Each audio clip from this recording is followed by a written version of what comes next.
آپ یہ تمام کنٹینر اٹھائیں، ہر چیز اٹھائیں، عمران خان جائے اپنی حاضری لگائے اپنی پیشی کے اوپر بھگتے جا کے اور واپس آ جائے، لیکن آپ نے ایک ماحول ایسا کریٹ کرتے ہیں اور کرنے کی کوشش کرتے ہیں. اس کے بعد آنسو، یہ مجھے بتائیں کہ وہاں پہ آنسو گیس کیوں گئی، وہاں پہ اتنا کنٹینر کیوں لگایا گیا، وہاں پہ دفعہ 144 کیوں لگائی گئی؟ جب یہ دین فروش مولوی اسلام آباد آتا تھا ریلی لے کے مہنگائی مکاؤ، کبھی یہ وہ ہجڑا جو ہے بلاول بھٹو آتا تھا، کبھی یہ جو ڈائن قسم کی عورت ہے مریم نواز آتی تھی، تو اس وقت کبھی دفعہ 144 لگی اور یہ آتے تھے اپنے جلسے جلوس کرتے تھے چلے جاتے تھے. عمران خان پرسوں کی تاریخ کے اندر اس لاہور ہائی کورٹ جاتا ہے جہاں پہ ایک گملہ بھی نہیں ٹوٹتا، لاکھوں کا کراؤڈ جاتا ہے، گملہ ٹوٹے بغیر وہ اپنے فیس کرتا ہے جج کو تمام چیزوں کو، اور اس کے بعد وہ واپس آ جاتا ہے اور کوئی توڑ پھوڑ نہیں ہوتی پورے علاقے کے اندر، پورے لاہور کے اندر. لیکن اسلام آباد کے اندر جو یہ سچویشن کریٹ کی یہ مونچھوں والے بندر نے، جس کو رانا ثناء اللہ کہتے ہیں، اور آج ٹی وی کے اوپر بیٹھ کے بڑی بڑی باتیں کرتا ہے کہ جناب یہ عمران خان فتنہ ہے. فتنہ ایکچوئل تم لوگ اس لیے فتنہ ہو کہ تم لوگوں نے ساری زندگی جھوٹ بولا. تمہاری مریم نواز نے ثنا بچہ کے پروگرام کے اندر کہا کہ غیر ملک تو کیا میری تو پاکستان میں بھی جائیداد نہیں ہے، اور اسی وقت وہ بندر کی شکل کا نواز شریف کا بیٹا کہتا ہے کہ یہ میری بہن ان کو اون کرتی ہیں. پورا ملک تم لوگوں نے لوٹ لیا، ڈکار لیا، ڈکوس لیا، ہضم کر لیا. ہضم کرنے کے بعد سرے عام انہی فلیٹس میں رہ رہے جن کے اوپر قرآن پہ ہاتھ رکھ کے اسمبلی میں کھڑے ہو کے کہا تھا کہ مجھے ان کا پتہ نہیں. اس کے باوجود تم فتنہ عمران خان کو کہتے ہو. فتنہ آپ لوگ ہیں. لیکن یہ میں آپ کو بتاؤں کہ الٹی گنتی شروع ہو چکی ہے. اور میں یہاں پہ آخری میرے لمحے رہ گئے ہیں کہ ویڈیو کے، میں یہاں پہ پھر وہی والی بات کروں گا کہ حافظ صاحب خدا کے لیے ہوش کریں. آپ نے اس ملک اور قوم کی حفاظت کا حلف اٹھایا ہوا ہے اور آپ کے سامنے یہ سب کچھ ہو رہا ہے. آپ نیوٹرل نہیں ہیں. اگر آپ نیوٹرل ہوتے تو آج تو حالات ہی کچھ اور ہوتے ہیں. نیوٹرل تو آپ ہے ہی نہیں. لیکن خدا کے لیے پاکستان کے حال پر رحم کریں. یہ جو آپ کا جو سرپرست اعلیٰ جو باجوہ تھا، جس دلدل کے اندر پاکستان کی عوام کو دھکیل کر چلا گیا، خدا کے لیے پاکستان کے عوام کے اوپر رحم کریں. آپ کی 75 سالہ اقتدار کا سورج غروب ہو گیا ہے اور آپ جتنی جلدی یہ بات سمجھ لیں. آج مجھے بڑی تکلیف ہو رہی ہے. وہ تکلیف کس لیے ہو رہی ہے کہ ایک خاتون نے سوشل میڈیا پہ آ کے کہا کہ میں آرمی سے بہت محبت کرتی تھی، اب اتنی نفرت کرتی ہے.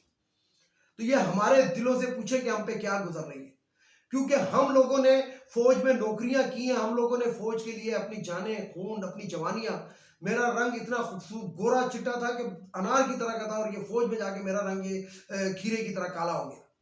تو ہم نے اپنی جوانیاں لٹائی ہیں. فوج کے اندر کہتے ہیں کہ جو 15 سال کا یا 16 سال کا نوجوان بھرتی ہو کر جاتا ہے وہ 17 اور 18 کا نہیں ہوتا، 15 کے بعد وہ 25 کا ہو جاتا ہے. کس لیے کہ اس کا رنگ جل جاتا ہے. وہ کس لیے رنگ جلاتا ہے؟ کیونکہ جو قومیں امن میں خون جلاتی ہیں وہ جنگ میں بچاتی ہیں. تو جنگ تو آپ نے لڑی نہیں، 1 انچ حصہ، 1 انچ بھی زمین ہم قبضہ نہیں کر سکے، لیکن ہم نے 70 لاکھ جانیں ہم گوا چکے. تو خدا کے لیے حافظ صاحب، آپ کی سلطنت کو کوئی نہیں چھیڑ رہا. آپ کھائیں پیئیں، گاڑیوں میں پھریں، آپ ٹی اے بنائیں، آپ کروڑوں روپے کی مراد لیں، سب کچھ لیں، لیکن خدا کے لیے عوام پہ رحم کریں. آپ کے ایک ٹیلی فون کی دیر ہے اور اس کے بعد نیا الیکشن پاکستان میں ہو سکتا ہے. قدم بڑھائیں. جو ہماری لٹیا ڈوب چکی ہے اس کو ذرا سا سہارا دیں. ویڈیو کو لائک کریں، شیئر کریں، سبسکرائب کریں، بیل آئیکن کے بٹن کو ضرور دبائیں تاکہ میری نیکسٹ ویڈیو آپ کو مل سکے. اجازت چاہتا ہوں تمام دیکھنے سننے والوں کو. اللہ حافظ. پاکستان زندہ باد.